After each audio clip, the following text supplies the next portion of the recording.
Good morning. Good morning. Happy Tea Time Tuesday. Come on in and join me. Good morning, everyone. Come on in. Thank you and welcome to another Tea Time Tuesday, Legacy Builders. As always, let me know what you're drinking. Tea, coffee, water, whatever your beverage of choice is, let me know. And I'm going to go ahead and take a sip of my tea. All right. And I'm also going to take a sip of water because I need both today. All right, come on in. If you are catching the replay, thank you for being here. So glad you can join me. All right, for those who don't know me, my name is Marcella Mullen Williams. I am the co-founder of Legacy Builder Group, where we help families create impactful, multi-generational legacy wealth.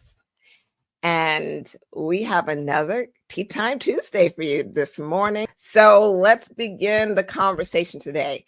If some of you may have seen the email that went out that shared what we are talking about today, if you're on the e-blast list, you'll know exactly what we're talking about. It's a little interesting. Good morning, Tamika. Cucumber and lime water. Oh, that sounds so refreshing.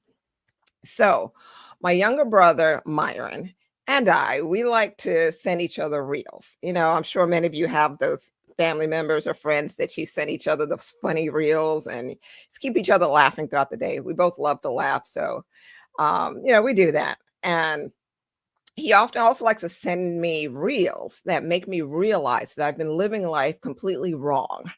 And I think many of you may know what I'm talking about as well. It's just there's so many hacks and other variations of doing things that you thought you've been doing something a certain way and it was been working. And then there's a million different ways to do it that's so much better than the way you've been going about it. So about 3 weeks ago, Myron sends me this video that informs me that I was brushing my teeth wrong. Well, and not so much the brushing part, but in this video, a licensed dental hygienist explains the proper way and the proper steps in the brushing routine. Now, when I was taught how to brush your teeth, as a little child, when I just had teeth, I was told that after you brush your teeth, you rinse your mouth with water. Am I the only one? That's what I was taught. Well, this person in this video goes on to explain that that's not the proper way of doing it. No, no, no. I'm supposed to brush my teeth and discard the excess toothpaste from my mouth, and that's it. Do not rinse your mouth. Am I the only one that did not know that? Let me know in the chats. I'm just curious. And I'm sure there's a debate among the dental community of, okay, well, some believe you should rinse and some you believe don't. I don't know. But all I know is that this is what's been told. And they said it's in order for fluoride to stay on your teeth and work and do its thing. So, Tamika, right? Okay, so I'm not the only one that did not know this. Francesca, this is news to you. Yes. Okay. So, all right, great. I didn't think I was the only one. Thank you for confirming. I appreciate that. I would love to know anyone else who knew this already. All right. So now, okay, I found this. I was like, okay, this makes sense because now that this information is provided, it actually makes sense to me. I can see why this is the proper way of brushing and not discarding this excess toothpaste so it can do what it needs to do in the mouth. And I said, okay, let's try this. I'm going to implement this process right away. But here's where there was a bit of a problem. I had no idea just how challenging it would be to change the way I've been doing something for my entire life. I was completely unaware that I had to literally retrain my brain. Yeah. So I had to make a few mental changes in order to develop this new habit. And I'm telling you, I just kept just the memory trying to remember not to do things, the habit that's formed was so challenging to eliminate. So, yes, I had to really set up some mental changes to get through this. I am 3 weeks into this new habit and it is still challenging. I we I have to remain so conscious of brushing something that was habit, something that was already in the what we call the habit forming part of our brain, which is the basal ganglia. That's the part that we don't even think about. It's like trying to teach yourself how to walk a different way. That's how trying to retrain brushing your teeth is. Maybe it's easy for some people, but for the way I walk, when develop a habit, it's hard to change from it. And that's the thing. We often underestimate what it takes to change our habits and our behaviors. We really do. And when it comes to our financial habits, ooh, underestimating our natural ability to resist change can cost us a lot of money over time. And if you've noticed yourself repeating undesirable money habits and you struggle to figure out how to improve your financial behavior, it simply means you're human. Yes, it's not something wrong with you. You're not broken. You're human with a human brain that resists change. This is why being a first generation legacy builder requires you to retrain your brain. This is the part that we have to pay attention to. Oh, wait a minute. It's not just automatic. I have to understand that first, my brain resists change because especially when habits are developed. And now that I have that awareness, what do I need to do about it? Retraining your brain. And in our case, we have to retrain your money brain. It requires, being a first generation legacy builder requires the development of new practices that will shift the trajectory of your life and your family cycle. And plus, being a first generation legacy builder requires you to replace the habits that no longer serve you at this level. So here's what I want you to understand. I want you to get this. Every next level requires a different version of you. You hear me? You type it in the chat if you got it. Every next level requires a different version of you. Undisciplined, fearful, scarcity money behavior cannot tag along with a version of you that is building multi-generational legacy wealth. Did you get that? It cannot tag along. Nothing that has served an old version of you that has limited you in the past can tag along with any version of you that is building multi-generational legacy wealth. A different version of you is required. And it does not happen through wishful thinking. It doesn't happen just because you said it. I don't want to be this way anymore, but I want to change so-and-so behavior. That's not all it takes. Any change requires intentional effort. So let's talk about what this effort is to change. And I want to talk about it in terms of the 4 laws of behavior change. That's right, the 4 laws of behavior change. I see y'all type it in the chat. See, that's why I know you got it. Retention there. The 4 laws. I first came across the 4 laws of behavior change in the book Atomic Habits.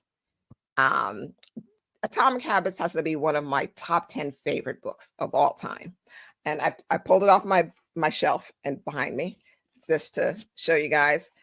You can see all my tabs, all right? This is how much I love this book. It's just a lot of studying there. And I read that book at a time when I had already implemented so much change in my life. When I was reading it, that the book came across as confirmation for me.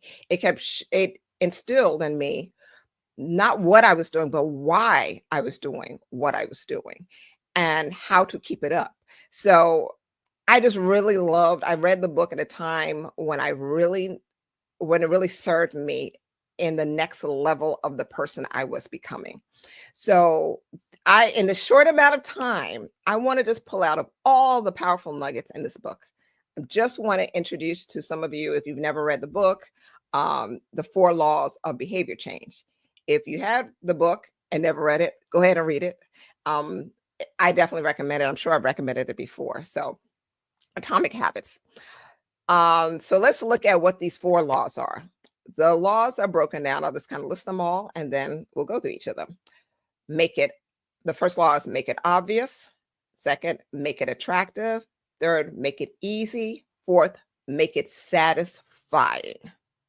These are the 4 laws. But then with each law, there's an inversion of each law. So you want to make it obvious and then make the bad habits invisible. Make the new behaviors attractive. Make the undesirable behaviors unattractive. Make the new behavior easy. Make the undesirable behavior difficult. And make the new behavior satisfying. Make the undesirable behavior unsatisfying. All right, so let's look at these real quick. And the first law is make it obvious, or the negative version, invisible. The first one we want to do is be aware of what you are doing and why. And I hinted on this earlier when I said being aware that your mind doesn't like to change. It resists change. It's kind of like my teeth brushing, I like, oh, wait a minute. I'm aware that this is why I've been doing it. Now I need to change this habit. But it starts with knowing. And then when it comes to changing your money brain, you need to set up the environment for your desired behavior. And this can be done in various ways. So let's just use some examples. You want to set up your environment, like, for instance, financial apps. Placing financial apps on the front screen of your phone so that your mind is on money and you're aware of, oh, okay, check my bank account every day. Make sure I see my money and how it moves. Schedule money meetings, with yourself, your spouse, even your kids. Place it on your calendar that repeats each month, and you have an alarm that goes off to remind you. It's about setting up the environment for success. We have to really be aware of what we need to keep in front of us. This is why we do Tea Time Tuesday. You're going to see this come up a lot.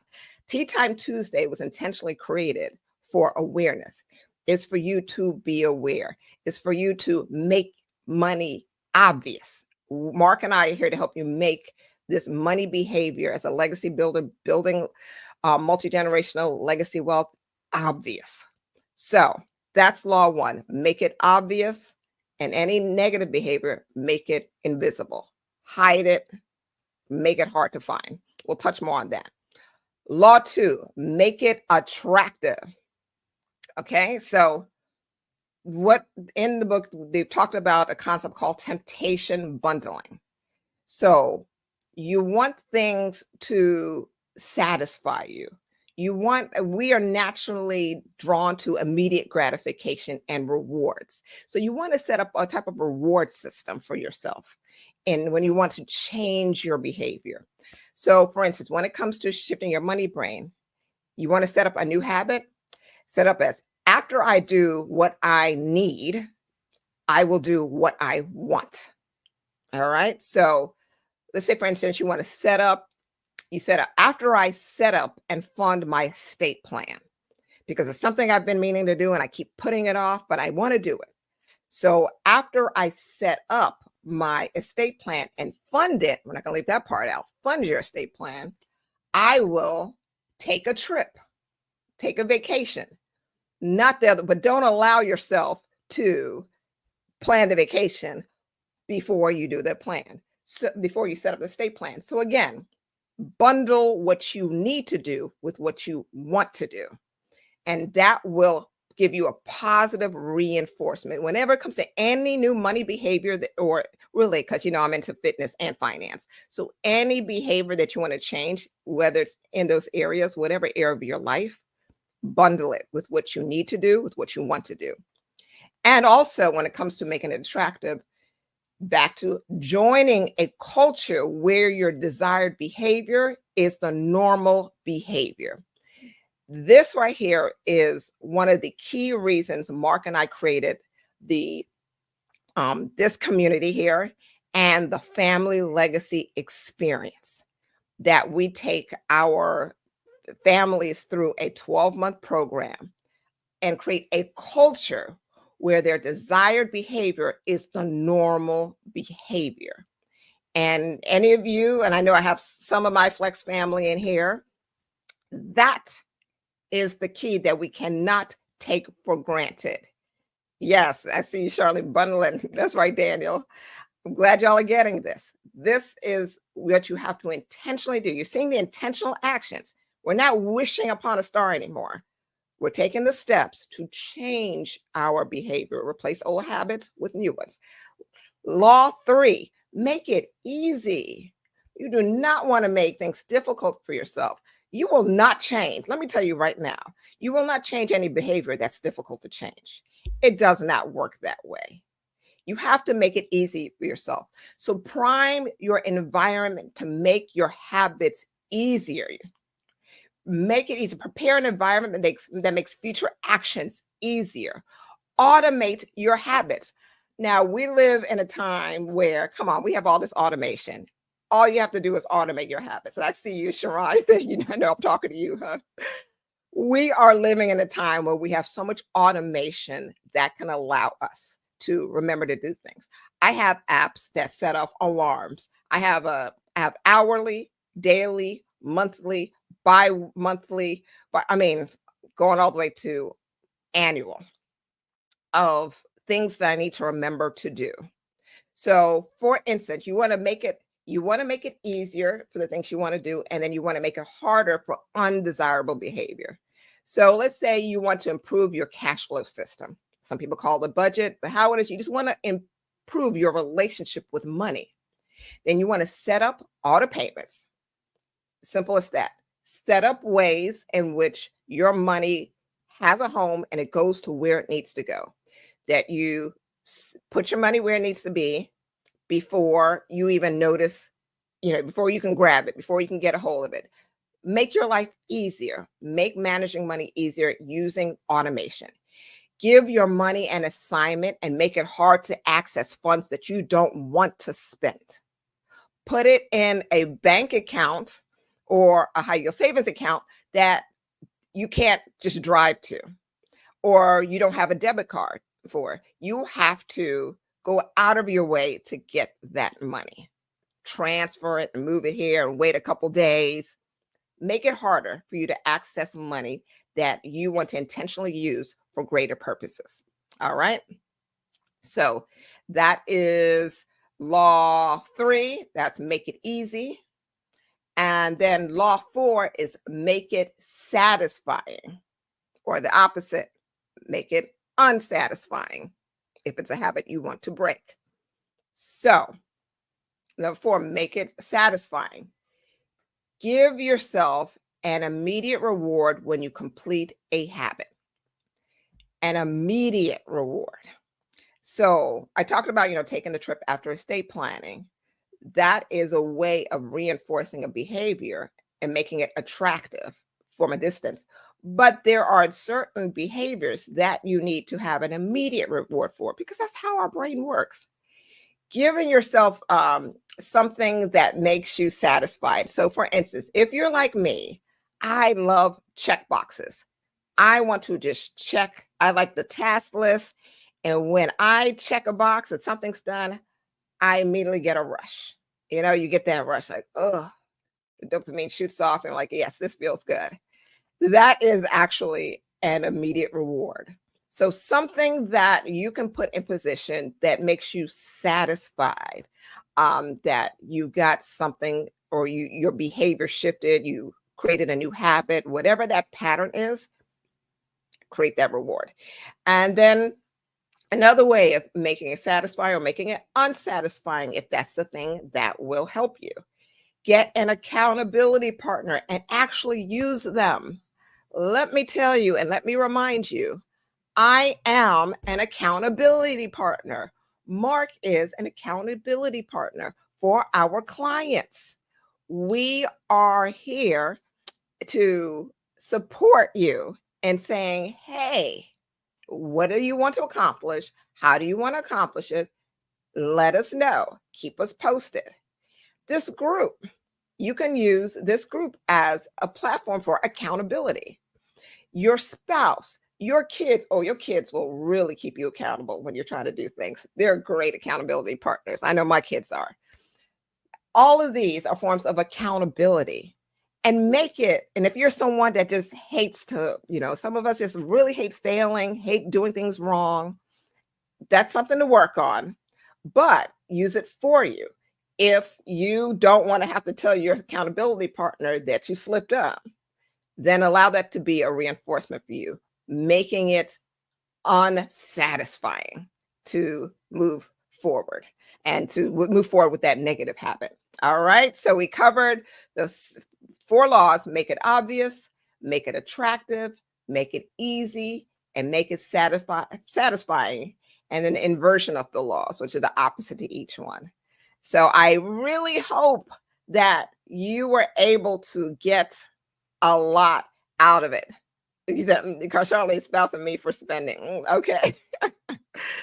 That's right. We really just I hope you were able to just understand that reminder. Every next level requires a different version of you. And these steps will help you transform into that next version. And every time, every level up, every next version requires a behavioral shift, and it requires intentional effort to make that behavioral shift. So use this. Go back and watch this replay as many times as you need to understand the behavior. Grab the book Atomic Habits and start understanding and implementing these steps into your daily practice. And I promise you, you will see a significant change, and you will continue to become the person that will develop the behavior that will build your legacy. That's what we're all about. So thank you for joining me for another Tea Time Tuesday, and I'll see you next week. Take care.